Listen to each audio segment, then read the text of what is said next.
postrarme y adorar. Y cuando pienso en cómo he sido y hasta dónde me has traído, me asombro de ti.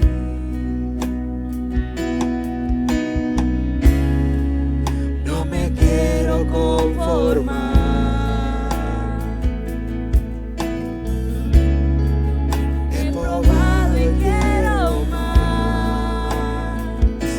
Cantémosle juntos. Yo quiero enamorarme más de ti. Enséñame a amarte y a vivir conforme a tu justicia y tu verdad. Con mi vida quiero adorar todo lo que tengo y lo que soy. Todo lo que he sido te lo doy. Que mi vida sea para ti como un perfume a tus pies. ¿Se quiere enamorar más usted del Señor?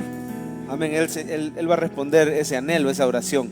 Vamos a abrir la Biblia, hermanos. Bienvenidos a su culto y vamos a la prédica en este momento. También bienvenidos los hermanos que nos sintonizan a través de las redes sociales. Somos el Centro Familiar de Adoración, una iglesia centrada en el Evangelio. Ahora su Biblia en Mateo 5, seguimos con la serie del Sermón del Monte. Hay iglesias que han pasado 8 años cubriendo el Sermón del Monte, porque si uno se va versículo por versículo es algo riquísimo, y son iglesias bien alimentadas, porque resume toda la enseñanza de toda la Biblia y la esencia de nuestro Señor Jesús. Póngase de pie si quiere mientras lo busca. Mateo 5, 21, Jesús y la ira. Ese es el tema de hoy. Para los hermanos enojados, ¿cuántos dicen amén? Nadie. Bueno, sí, varios amén. Para las hermanas enojadas, ¿cuántos dicen amén? Eso, bueno, hay sinceridad en el pueblo. 5:21 de Mateo, Jesús y la ira. Dice así la palabra, póngale atención. Oísteis que fue dicho a los antiguos, no matarás. ¿Qué mandamiento es ese? El 6º mandamiento, amén. Hay que venir los martes con el pastor Francisco, los 10 mandamientos, martes a las 6. Seguimos, no matarás. Y cualquiera que matare, ¿cuál era la consecuencia? Culpable de juicio. Pero yo os digo que cualquiera que se enoje contra su hermano, ya es culpable de juicio. Y cualquiera que diga necio a su hermano, será culpable ante el concilio. Y cualquiera que le diga fatuo, quedará expuesto ¿a qué? Así que primero juicio, después concilio y después infierno de fuego. Por tanto, si traes tu ofrenda al altar y ahí te acuerdas que tu hermano tiene algo contra ti, ¿qué hay que hacer, iglesia? Deja ahí tu ofrenda delante del altar. Anda, reconcíliate primero con tu hermano. Y entonces, ¿qué dice? Ven y presenta tu ofrenda. Otra ilustración. Ponte de acuerdo con tu adversario pronto, entre tanto que estás con él en el camino. No sea que el adversario te entregue al juez y el juez al alguacil y seas echado en la cárcel. De cierto te digo que no saldrás de ahí hasta que pagues el último centavo, el último cuadrante. Vamos a orar. Señor, lo que más te pedimos es que hayas preparado nuestro corazón y nos hayas puesto, Señor, una disposición humilde y mansa como la que hay en ti, para que podamos recibir esta palabra, Señor, no regalarla a otros, no repartirla, no decir esto está bueno para fulano, sino reconocer que de una u otra forma todos te fallamos en el tema de la ira. Y que nos puedas ayudar, Señor, que no solo salgamos redarguidos, exhortados, sino también consolados, motivados, sabiendo que hay esperanza de cambio en ti.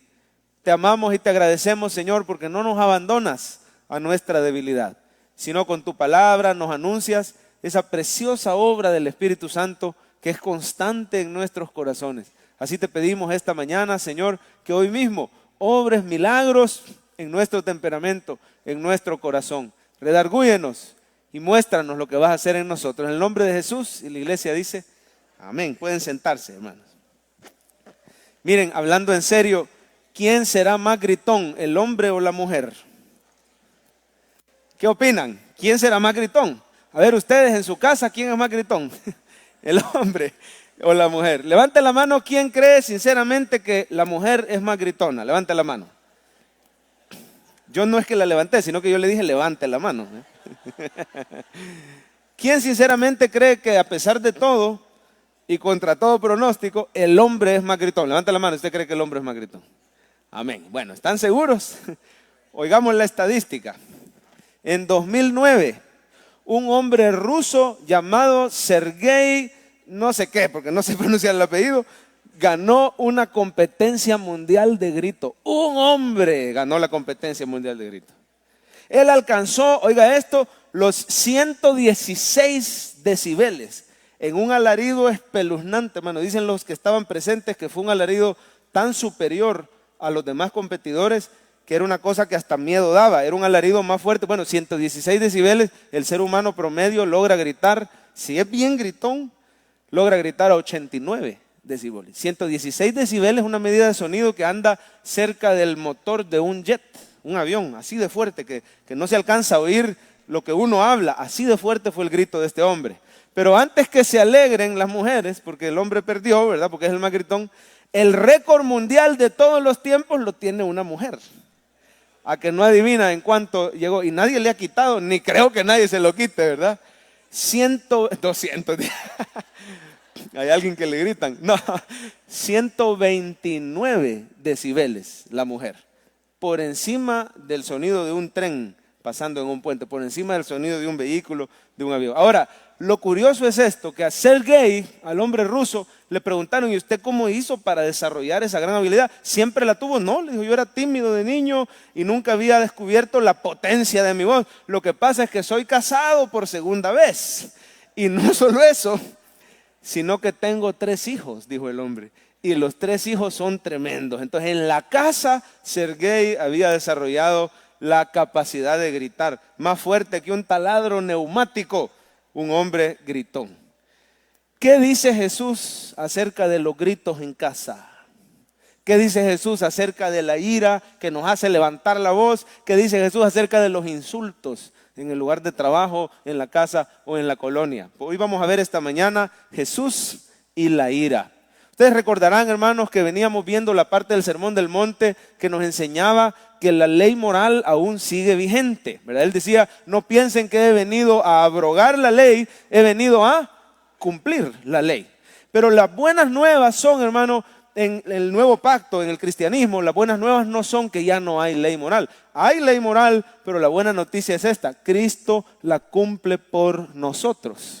¿Cuántos se alegran de que Cristo ha cumplido la ley moral en su totalidad? Usted y yo somos salvos no porque somos perfectos, somos salvos por creer en aquel que es perfecto y que cumplió toda la ley. Amén. Pero veíamos que no solo la cumple por nosotros, el Espíritu Santo la está cumpliendo en nosotros. Hoy comenzamos una parte del Sermón del Monte que ya va área por área, viendo cómo el Espíritu Santo nos quiere santificar. Él quiere producir en nosotros una verdadera santidad. ¿Cuántos dicen amén? Ese canto que estaban entonando los hermanos antes de la prédica: yo quiero enamorarme más de ti. Enséñame a amarte y a vivir conforme a tu justicia. Así que el área que el Señor quiere santificar en nosotros es el área del carácter, hermano. Y antes que usted deseche este mensaje diciendo, bueno, este mensaje es para iracundos, para furiosos, para personas que pierden el control, para gente que tiene un terrible temperamento, déjeme decirle, hermano, que este mensaje es para todos los que estamos aquí. Porque absolutamente todos los que estamos aquí, de una o de otra forma, el Señor se encarga en este pasaje de no dejar fuera a nadie. Todos tenemos, aunque sea una leve manifestación de ira pecaminosa en nuestra vida. Y el Señor no solo cumple la ley por nosotros, Él la quiere hacer cumplir en nosotros. Fíjese qué interesante que el Señor parece que está hablando del asesinato. Si usted mira el pasaje así de entrada, pareciera que va a hablar del asesinato, pero en realidad el tema del pasaje es el enojo, es el mal temperamento, es la ira. Dele una miradita, por favor. Leímos del 21 al 26. Si nos dejamos ir por el titular, oíste que fue dicho a los antiguos, no matarás, y cualquiera que mate. Ya va 2 veces que menciona el 6º mandamiento. Dijéramos, bueno, está hablando del asesinato, ¿verdad? Pero hasta lo pensé, hermano, ponerle a este mensaje mejor asesinos en potencia. Porque el Señor en realidad no habla del asesinato, habla del enojo, habla de la ira. Y dice que todos los que padecemos de ira o de enojo, en realidad tenemos la semilla de asesinato ya en el corazón. Podríamos llegar a convertirnos en asesinos en potencia. Dele una miradita a todas las referencias que el pasaje hace que está hablando de la ira. Por ejemplo, mire el 22. Yo les digo que cualquiera que se enoje contra su hermano. Ahí mismo en el 22, ya de tan enojado la persona le da un insulto a su hermano. ¿Cuál es el primer insulto que se menciona? La palabra necio. La palabra original es raca, ¿verdad? Ya vamos a ver qué significa. Será culpable. Cualquiera que se enoje todavía más y ahora ya escale más ese insulto. ¿Cuál es la segunda palabra? Fatuo. Quizás nosotros no vamos a usar tanto esas palabras, ¿verdad? La de necio sí, más de alguna vez me la han dicho o yo le he dicho, pero fatuo quizás no. Pero hay otro tipo de insultos, ya vamos a ver en el original qué quieren decir estas palabras. En el 23 hay otra referencia a la ira, solo que esta vez es otra persona está enojada contra nosotros, ¿verdad? Dice, tu hermano tiene algo contra ti. Así que vemos que todo el pasaje en realidad está hablando del enojo, de la ira. Tanto, hermano, si usted está enojado o resentido con alguien, o si la otra persona está resentida con usted. ¿Se acuerdan una parte del sermón pasado, hermanos, que decía, si su justicia no es mayor que la de los fariseos, no entrarán en el reino de Dios?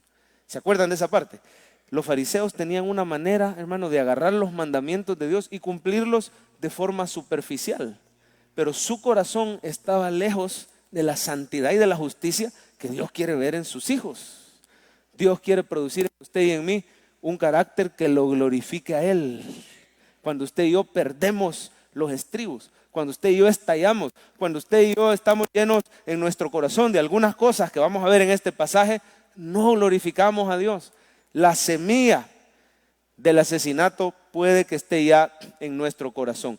¿Qué es lo que hacían los fariseos, hermano, con el sexto mandamiento, el no matarás? Los fariseos lo cumplían solo superficialmente. Es decir, que ellos decían, bueno, con solo que no tengas las manos manchadas de sangre, ya cumpliste el no matarás. Es más, yo no sé si usted ha oído la palabra sicario. ¿Cuántos saben lo que es un sicario? Es un asesino a sueldo, ¿verdad? Es alguien que es mandado por otro, es un autor material de un asesinato, pero hay detrás de él un autor intelectual. Yo no sé si usted sabía que la palabra sicario viene precisamente del pueblo de Israel.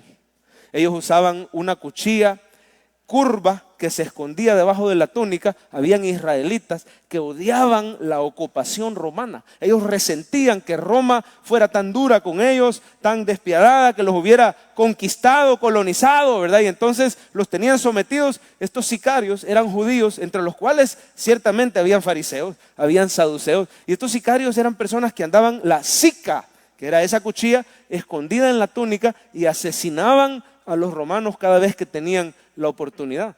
Muchos fariseos hacían uso de los sicarios, es decir, le pagaban al sicario para que fuera a matar a alguien con quien ellos estaban resentidos, a quien ellos odiaban. Y ellos decían, pero yo he cumplido el no matarás, porque yo estrictamente yo no maté, mató el sicario.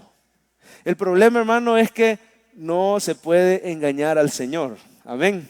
El problema es que Dios mira el corazón. Y a pesar que usted y yo quizás no vamos a hacer uso de un sicario, pero en nuestra mente y en nuestro corazón estamos llenos de las mismas cosas que el Señor veía en los fariseos. Los fariseos, hermano, cuando el Señor los veía que estaban llenos de venganza, llenos de rencor, llenos de pensamientos de odio. Yo no sé si esta mañana aquí en la iglesia habrán cristianos que están levantando las manos adorando a Dios, pero han albergado resentimientos y falta de perdón en su corazón.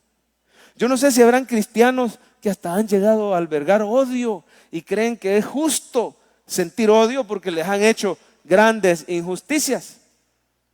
Hermano, habemos muchos creyentes que venimos a la iglesia y tenemos problemas de ira graves, somos irritables, somos impacientes con nuestra esposa, con nuestros hijos. ¿Cuántos cristianos venimos a la iglesia, hermano? Y muchas veces hasta a media adoración, yo no sé si el Espíritu Santo todavía nos redarguye porque hemos pronunciado palabras duras contra la esposa o contra los hijos.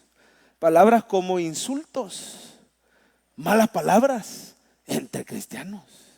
¿Cuántos de nosotros en la semana todavía se nos sale la caja de luz? Yo quiero que vea por favor los insultos que están en el versículo 22. Y el primero, necio, cualquiera que le diga que se enoje contra su hermano será culpable. Dice, cualquiera que diga necio. La palabra original aquí es el griego raka.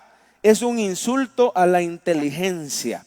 Es decir que raka o necio, hermano, traducido, es como decirle a alguien poco inteligente.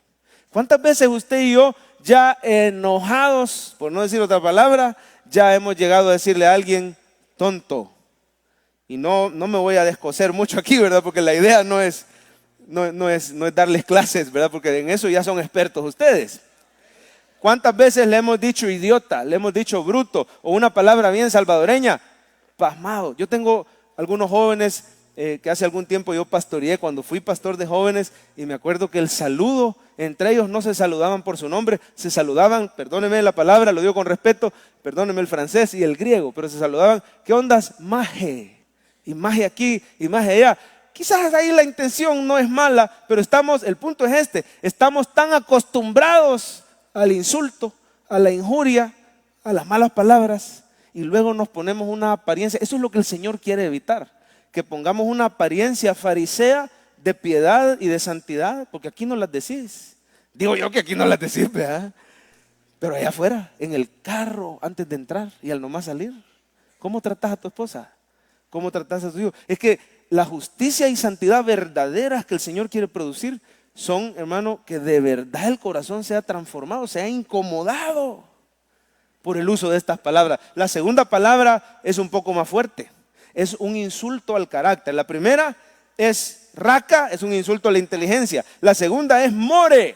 Esta no es griega, esta es aramea. Es una palabra, hermano, que insulta el carácter. Es como decirle a alguien, sos un desgraciado, sos un sinvergüenza, sos un canalla. Hay una bien fuerte que hasta me costó un poquito, pero se la voy a decir porque es la mejor traducción, es maldito.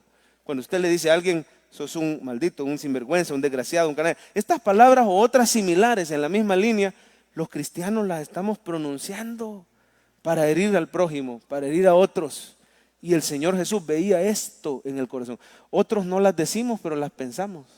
Otros, hermanos, ya pasamos incluso a los deseos de venganza. Yo quiero que vea un versículo en pantalla que nos dice contra qué tipo de cosas luchamos los cristianos en este tema de la ira. Cosas que el Señor quiere que se quiten de nosotros. Pongamos Efesios, por favor, 4:31. Dice, quítense de vosotros. Hermano, pregunta, ¿esta es una sugerencia o es un mandato del Señor? Es un mandato, es un imperativo. Quítense. ¿Qué quiere el Señor que se quite de los cristianos? Vamos a ver la escalera de la ira y usted dígame en qué nivel está usted. Empieza con amargura, sigue con enojo, después va la ira. ¿A qué llega la ira si escala? Gritería. Después de la gritería empieza ya la maledicencia y la malicia. No nos vamos a tener mucho tiempo, pero un breve comentario de estos peldaños o de estos pasitos de la escalera de la ira es que la amargura significa resentimiento, andar molesto. Es un enojo que no simplemente se enciende y se apaga solo y ya te pasó.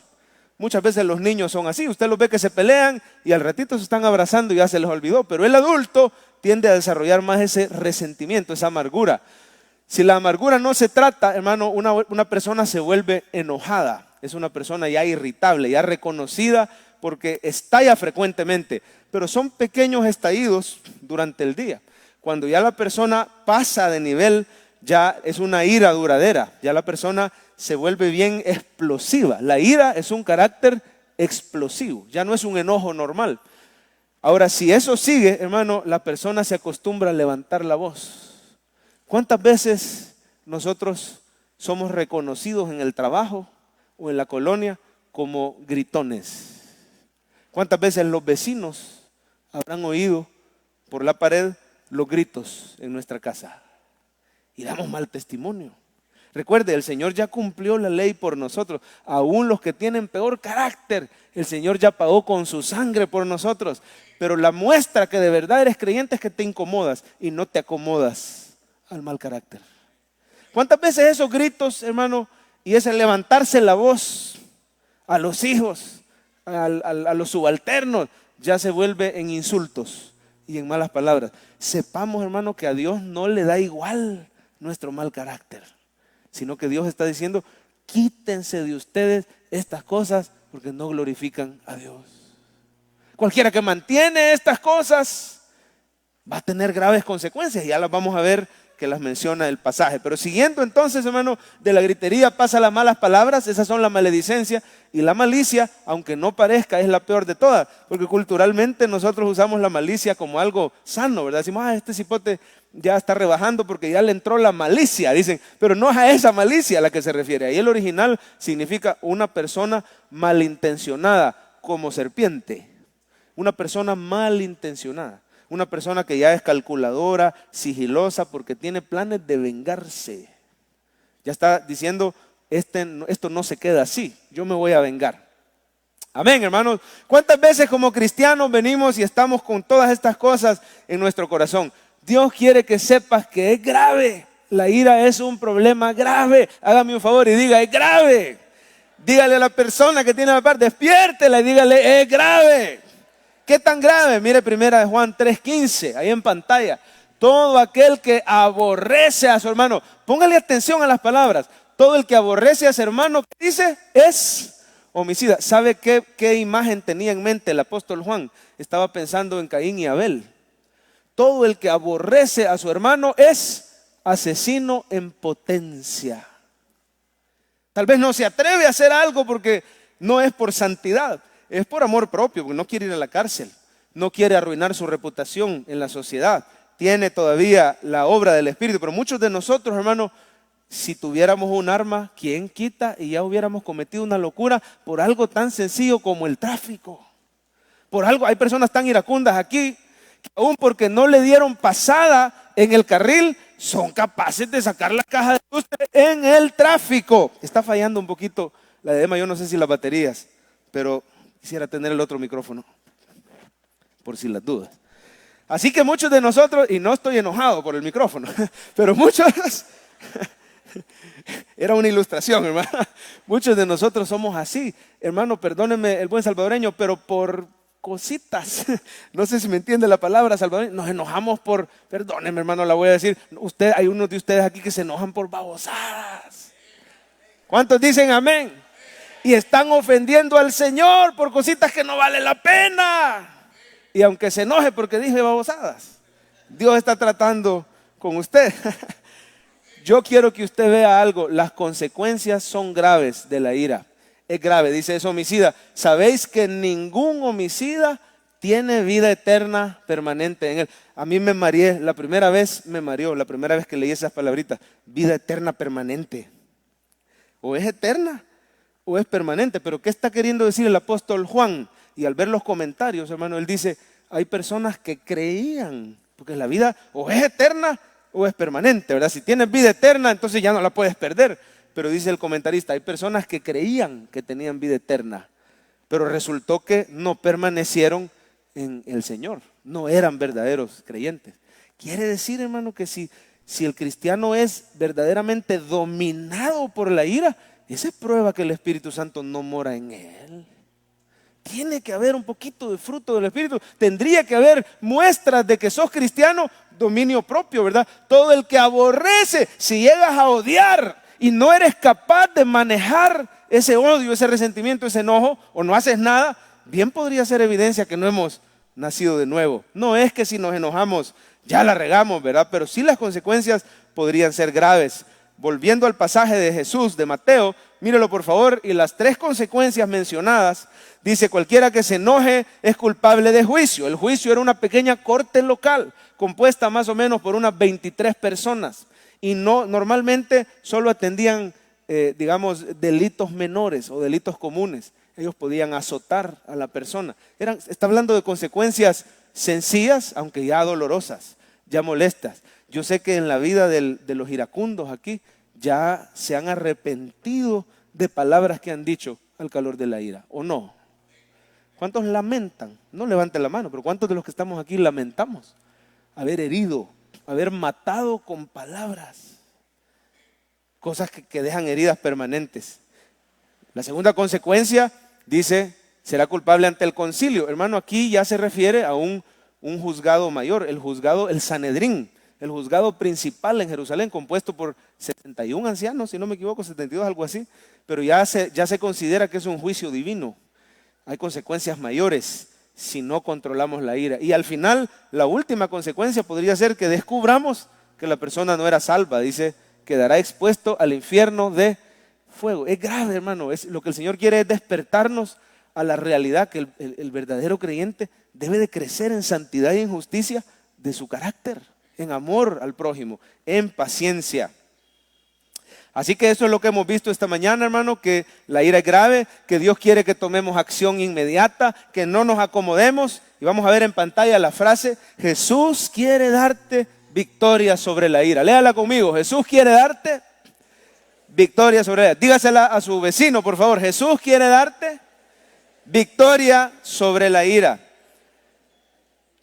¿Cómo obtener victoria sobre la ira? Ahí en pantalla. ¿Cómo obtener entonces esa victoria sobre la ira? ¿O cómo cumplimos el 6º mandamiento de corazón? Por favor, hermanos, esta prédica es corta como para profundizar suficiente. Si no viene a un estudio bíblico en la semana, lo insto a que se venga los martes, porque el 6º mandamiento tarde o temprano se va a ver y el pastor Francisco va a profundizar en mucho más detalle en este mandamiento. Pero vamos a verlo aquí a manera de devocional.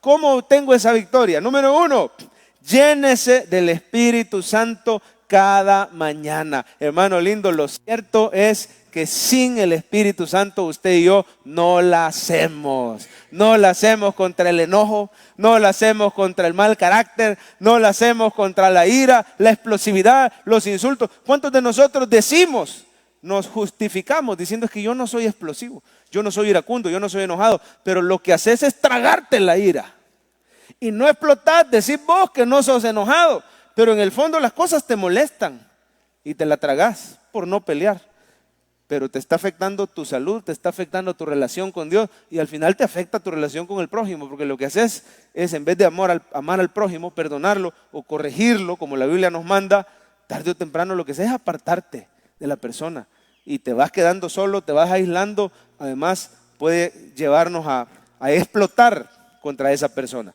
Necesitamos llenarnos del Espíritu Santo. A mí me encanta este pasaje, hermano, que dice Gálatas 5:25, rápido. Si vivimos por el Espíritu, léala conmigo, andemos también por el Espíritu. Somos una iglesia pentecostal, somos una iglesia que cree en la necesidad de ser llenos cada día. Y quiero decirle, hermano, con todo cariño, que aquellas iglesias que dicen que ya no hay dones del Espíritu para hoy en día, con todo cariño les digo, no solo ellos se lo pierden, amén, la ayuda sobrenatural del Espíritu, sino que están en abierta y franca desobediencia a la palabra de Dios. Porque dicen ellos, lo que pasa es que al creer en Jesús, todos tenemos al Espíritu, ya no necesitamos más llenura del Espíritu, pero aquí dice que sí, aquí dice que una cosa es vivir por el Espíritu, eso es recibir a Cristo, ¿verdad? El Espíritu sopla vida a los muertos, pero otra cosa es andar por el Espíritu. Y me temo, hermano, que cuando usted y yo nos vence el mal carácter, la ira y explotamos y deshonramos al Señor, es porque no andamos en el Espíritu. Todos los que estamos aquí vivimos por el Espíritu. ¿Cuántos dicen amén? ¿Cuántos creen que Él le dio el don de fe, la fe salvadora? Con esa veniste a Cristo, estábamos muertos, éramos enemigos. Pero hay días que no andás y es diferente vivir por el Espíritu que andar en el Espíritu. La Biblia dice, no os embriaguéis con vino, en lo cual hay disolución, antes bien sed llenos del Espíritu. También dice la palabra, andad en el Espíritu y no satisfagáis los deseos de la carne. Es algo que usted debe decidir cada mañana. ¿Cómo se hace andar en el Espíritu? Cuando usted empieza el día en la palabra. Estamos empezando con el reto de Corintios y eso va a ser una gran diferencia en su vida, en la mía, en la de todos los que perseveramos. Cuando usted persevera en la mañana tempranito, un capítulo de la Biblia, más el versículo del día, usted se dedica a la oración, usted empieza a meditar qué tiene que ver ese versículo, usted alaba al Señor. Conozco varios hermanos que tienen en sus teléfonos Spotify, cualquier aplicación en su computadora, YouTube, y mientras la empresa o el empleo se lo permita, usted puede poner alabanzas durante el día o camino a su trabajo. Usted alaba al Señor durante el día. Todo eso es andar en el Espíritu, estar sintonizados con el Señor a través de los medios de Él. La oración, la Biblia, todo eso te sintoniza, todo eso te fortalece contra el pecado de la ira, contra el pecado del mal carácter. Hermano, si usted reconoce que depende del Espíritu, ¿cuántos aquí reconocen que necesitan la asistencia sobrenatural del Espíritu Santo? Entonces lo buscamos más de una vez al día. Le encomendamos nuestro día. Oiga, qué poderosa esta oración. Usted le pide al Señor que refrene su lengua a tiempo, que le calle la boca. Señor, cerrame la boca a tiempo, porque en la ira yo soy más rápido para hablar que para pensar. Y cuando vengo a caer en cuenta, ya herí, ya hice daño, ya cicatricé a la otra persona, o ya la herí, ¿verdad? Y ahora ya no me puedo echar para atrás. Le decimos al Señor que nos concede el fruto del Espíritu. Miren en pantalla Gálatas 5:22 y dígame qué tiene que ver cada parte del fruto con la victoria sobre la ira. El fruto del Espíritu es amor. ¿Creen que le sirve el amor a una persona iracunda? Por supuesto que sí. Poder amar a las personas difíciles. Gozo. Muchas veces al no tener gozo en nuestra vida somos presa fácil del enojo, de la ira. La paz, hermano, será importante en la paz en el corazón. ¿Sabe usted que muchas personas son iracundas porque la raíz es el miedo? Así lo dice el libro de limpieza interior. Al tener temor, usted tiende a ser más enojón. Una persona miedosa es una persona enojona, porque reacciona con ira cuando se siente amenazada en algún temor que ella tiene. Pero si el Señor te da paz, que sobrepasa todo entendimiento, no eres presa de la ira. Necesitas el fruto del Espíritu en tu vida. Oiga, hermano lindo, no diga yo así soy, así me voy a quedar. Puedes cambiar con la ayuda del Espíritu Santo en tu vida, pero necesitas llenarte del Espíritu. Todos los días necesitas el fruto y te toca a ti buscarlo, te toca a ti procurarlo. Y ahí siguen los demás. Paciencia. ¿Cómo no nos va a ayudar la benignidad, la bondad, la fe? Oiga, la mansedumbre, humildad. Ser suave, de trato amable, la templanza que se traduce dominio propio. Usted necesita y yo necesito el fruto del Espíritu en nuestra vida para dejar de ser esos asesinos en potencia. Aquí estaría de más que nos pongamos a contar las experiencias de intolerancia, ¿verdad? Que por un parqueo se sacan la pistola y se matan. O un vigilante, ¿verdad? Con intolerancia y mata a una persona en un banco. Todo eso ya lo hemos oído, pero hablemos del día a día en tu casa. Yo le voy a contar una única vez, o no única, pero de las pocas veces que el Señor a mí me ha ayudado, porque no me estoy aquí poniendo de ejemplo. El que está aquí es un gran carnal, el que les habla es alguien salvo por la misericordia y la gracia de Dios. Pero le quiero contar en una donde sí el Señor me ayudó, y fue hace poquito, y le pedí permiso a mi hijo lindo, Elías, que está por aquí en streaming, y él me dio permiso de contar esto, porque Elías ya está grande, tiene 12 años, pero ya nos pasó al abuelito Kiko y a mí, y va a seguir creciendo, ¿verdad? Y es un muchacho que ama al Señor, es un muchacho que sirve al Señor, y la gloria es para Dios, que lo escogió desde el vientre de su mamá, y él nos ha ido ayudando a los papás a criarlo, a él, a Jorgito también, que está por allá en Cefalquid. Pero decirle entonces que hace poco, como estoy haciendo el reto en enero tocó, ¿qué libro tocó en enero, iglesia? El libro de los Hechos. Entonces, obligadamente, todas las mañanas ahí me tiene. Ya lo hacía, ¿verdad? Pero a veces como que nos damos permiso. Hoy me levanté tarde, hoy no voy a alcanzar. Usted todos los días tiene que empezar en la palabra y tiene que llenarse si quiere tener victoria. Y entonces había estado yo bien constante. Y me acuerdo que un día específicamente estábamos viendo la obra poderosa del Espíritu Santo sobre Pablo, ¿verdad? Que a pesar que tenía acusaciones y cosas, él se mantenía ecuánime, lograba perdonar a los que lo azotaban, ¿verdad? Y una cosa tremenda del Espíritu en él. Yo le dije, Señor, ayúdame con tu Espíritu Santo a tener paciencia en las pruebas. Ahí vimos que Pablo naufragó. ¿Cuántos días? Como 14 días estuvieron ahí, que por poquito morían, ¿verdad? Y todo. Bueno, le cuento que venía yo bien contento, porque el Señor, un negocio que nos ha quedado a Yanin y a mí y a nuestra familia, que el Señor lo dio desde hace como 12 años en el vecino país de Guatemala, ya tenía ratitos de estar algo decaído. Y yo sinceramente en 2019 ya lo había dado por cerrado y ya estaba con contentamiento. Bueno, si el Señor no quiere que sigamos, hasta ahí llegó. Pero va a creer usted que el Señor es poderoso y Él revive ese negocio. Y ahorita en 2020 tuvimos que viajar para allá y atenderlo y todo bien por la gracia y la misericordia de Dios. Por cierto, acabábamos de ofrendar pro pantalla y el Señor no se quedó con nada, nos bendijo con ese negocio y venía yo bien contento. ¿No le pasa a usted que cuando está bien agradecido, hasta ahora más? ¿A cuánto le pasa? Amén. Entonces íbamos a comer pupusas, ya el primer día que regresamos a El Salvador. Y estaban las pupusas ya en la mesa, estaban calientitas. Y entonces yo digo, espérese, falta orar. Y empiezo, hermano, y me emocioné. Y empecé a orar bien largo, Señor, y gracias, mira, y te pedimos que frenes el coronavirus. Y empecé a orar por todo, por las misiones mundiales, mira la iglesia, y no sé qué. Y estos niños con hambre, especialmente mi chulis, con hambre. Y entonces yo me tardé en orar. Y bien lindos todos, bien pacientes me esperaron. Pero cuando abrí los ojos, me hicieron por ahí el comentario, papi, ¿te puedo hacer una sugerencia? Sí, hijo, ¿cómo no? ¿No crees que podrías orar más corto, por favor, cuando vaya a hacer los alimentos? Y yo le quiero confesar, hermano, que me encachimbé. Así se lo digo, me enojé. Sentí que me agarraron de aquí, hermano, y yo dije, y mire, uno cuando se enoja empieza a sentir, yo no sé si a usted le pasa, como que le sube algo aquí, o no sé qué es, como que el corazón, y la mente empieza, y solo alcancé a decir unas palabritas. Solo eso alcancé a decir y le dije, bueno, yo creo que no es lo indicado que el hijo le diga al papá cómo orar. Y yo le vi la carita, que como que dijo, la regué, ¿para qué le dije eso? Mi tata de hoy me va a decir a saber qué. Entonces solo se quedó así, pero hermano, le prometo que no le estoy exagerando. Una voz en mi mente que me dijo, espérate, tenele paciencia al niño. Pero mire, esto en cuestión de segundos. Y yo lo atribuyo a la oración de la mañana. Señor, pongo en tus manos este día, cerrame la boca a tiempo. A ver, diga conmigo, cerrame la boca a tiempo. Dígale al Señor, cerrame la boquita a tiempo. Cerrame la boquita a tiempo. Es que hoy andan descosidos estos hermanos.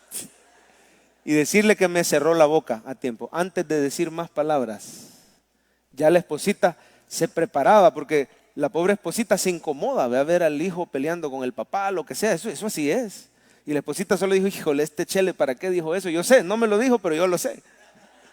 Este Chele, ¿para qué dijo eso? Y este papá, a saber con qué le va a salir. Pero mire, Dios nos cayó.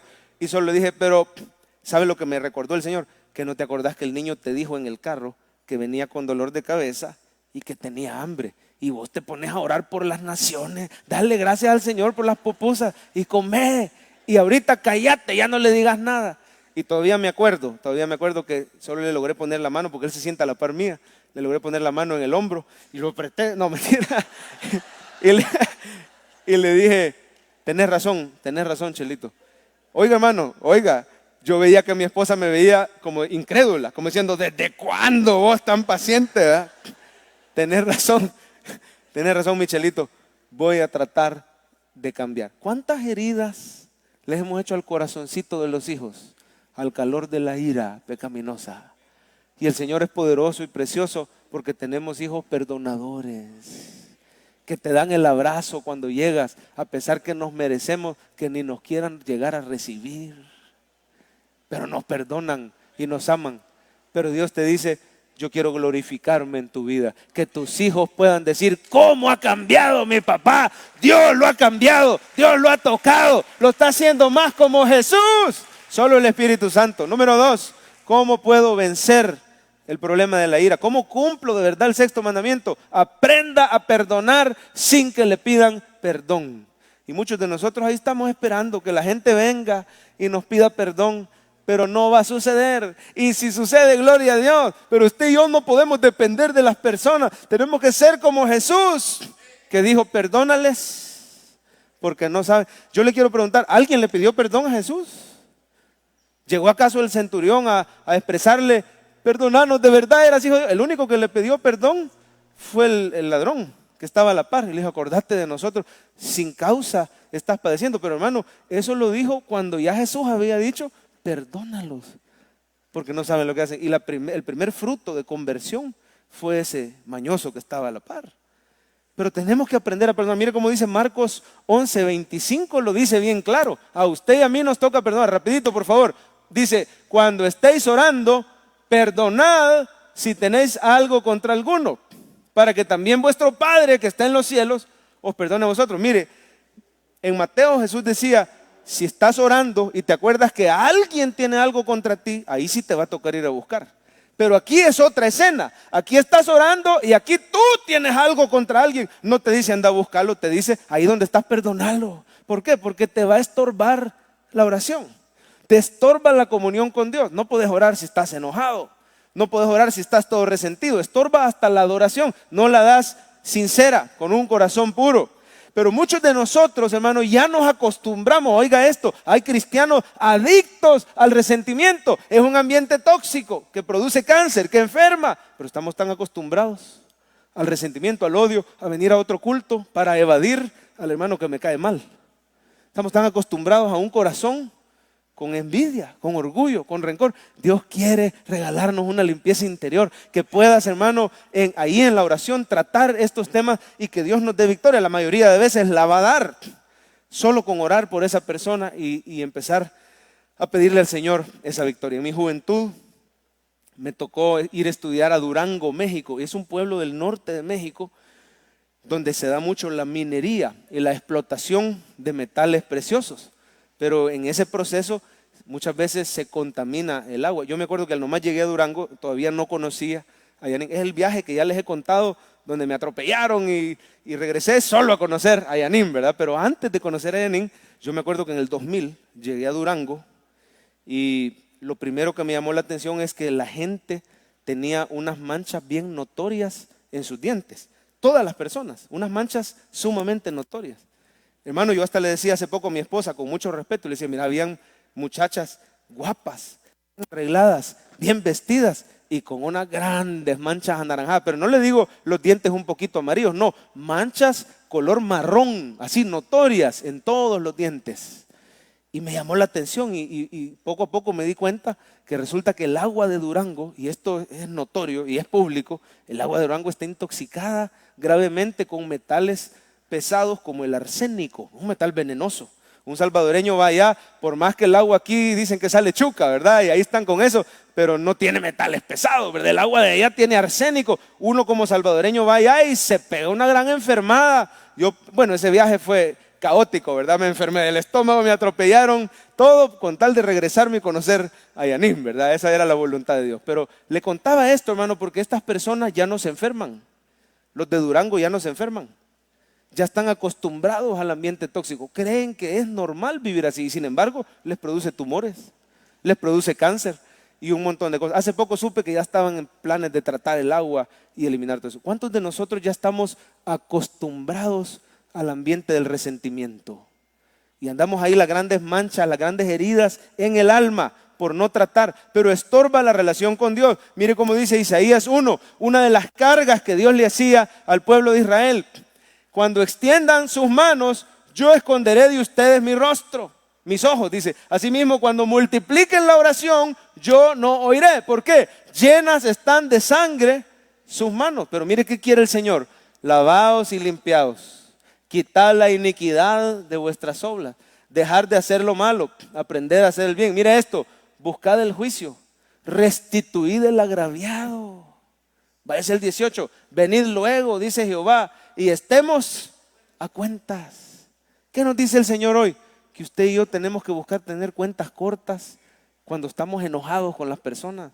No tenemos que guardar rencor, que sí, que hay gente que viene de otras iglesias y viene hablando pestes de lo que le hicieron allá, cuando lo que el Señor nos manda es que aprendamos a perdonar y a reconocer que todo lo que ha ocurrido ha sido permitido por Dios para tratar con nosotros y podamos perdonar, podamos orar.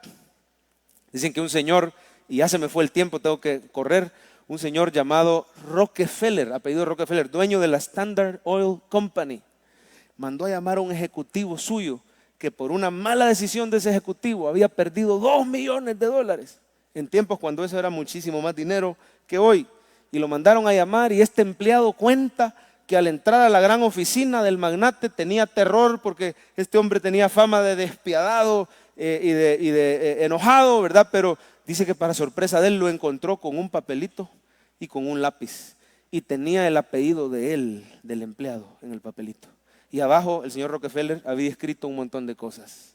Y dice que le dijo, pasa adelante fulano, ya supe la decisión que tomaste y ya supiste la pérdida que causaste. Sí señor, aquí estoy, arrepentido.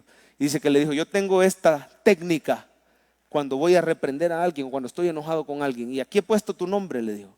Y aquí están todas las decisiones buenas que has tomado, todas las veces cuando me has sido de bendición. aquí está también los errores que yo he cometido contigo.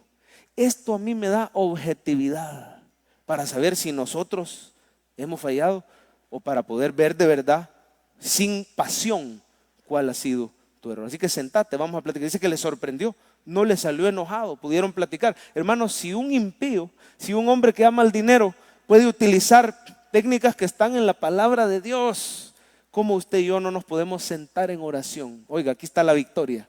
Te sientas en oración, empiezas a pedir bendición para esa persona y empiezas a anotar en qué fallaste tú.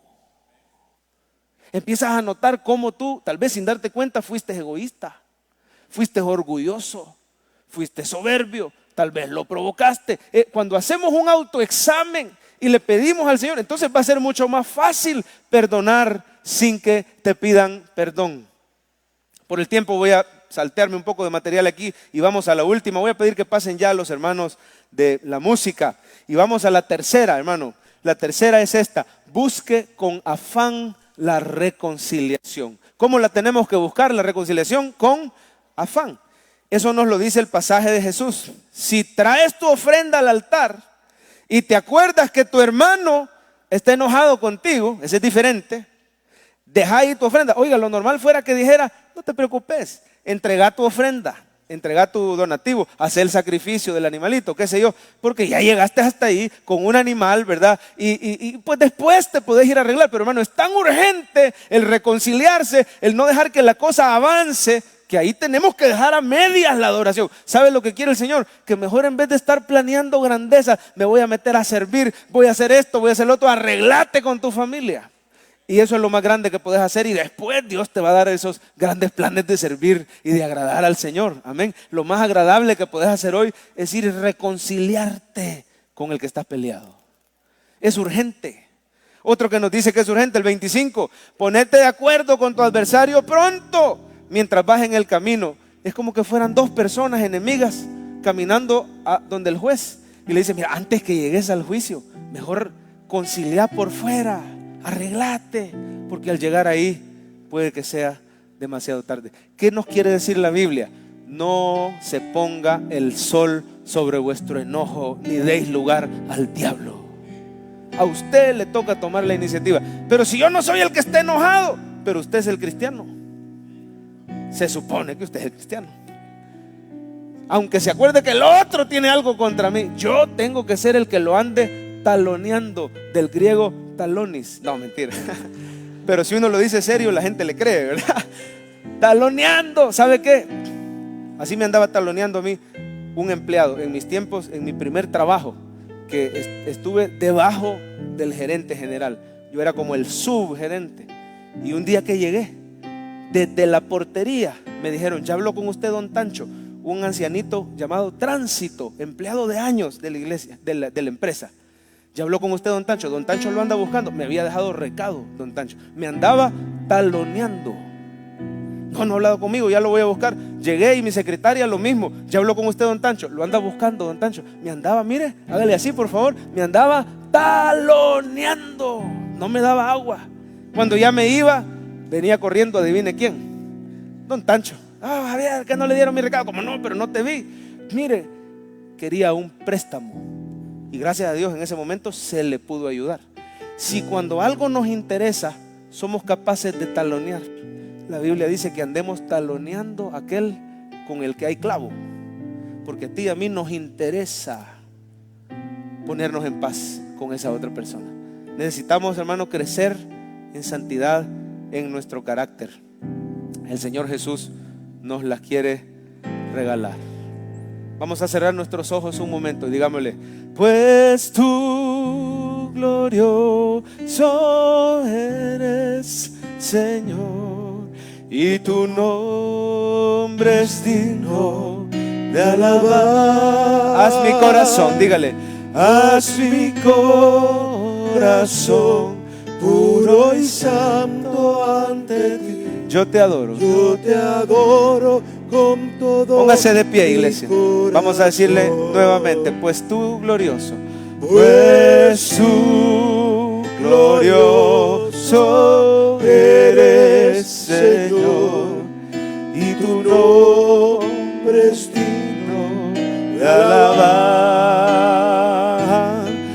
Haz mi corazón Pídaselo.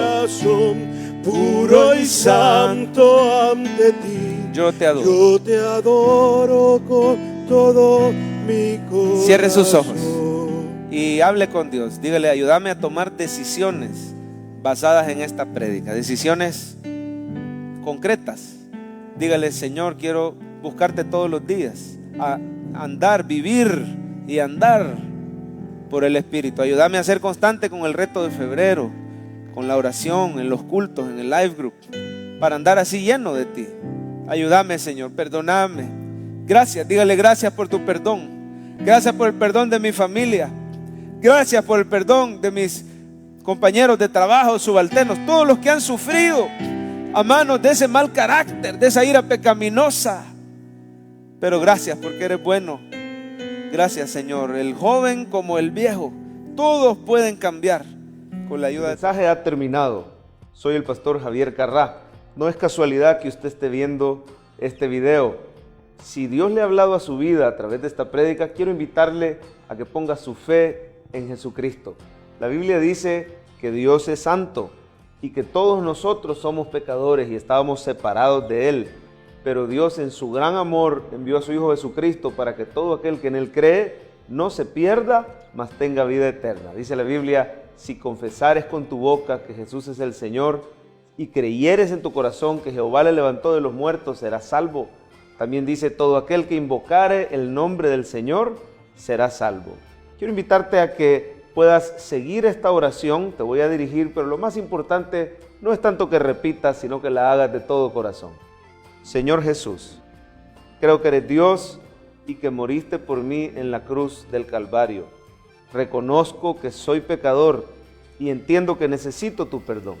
Creo que resucitaste al tercer día y hoy estás dispuesto a salvarme. Te pido que me perdones. Quiero ser un hijo de Dios. Enséñame a vivir para ti. Bienvenido a la familia de Dios. Quiero invitarte a que te congregues con nosotros. Tenemos servicios en Cephal Church todos los domingos a las 7, 9 y 11 de la mañana y a las 5 de la tarde. Cualquier duda puedes escribirnos a nuestro inbox. Que Dios te bendiga. Cephal Church, una iglesia centrada en el Evangelio.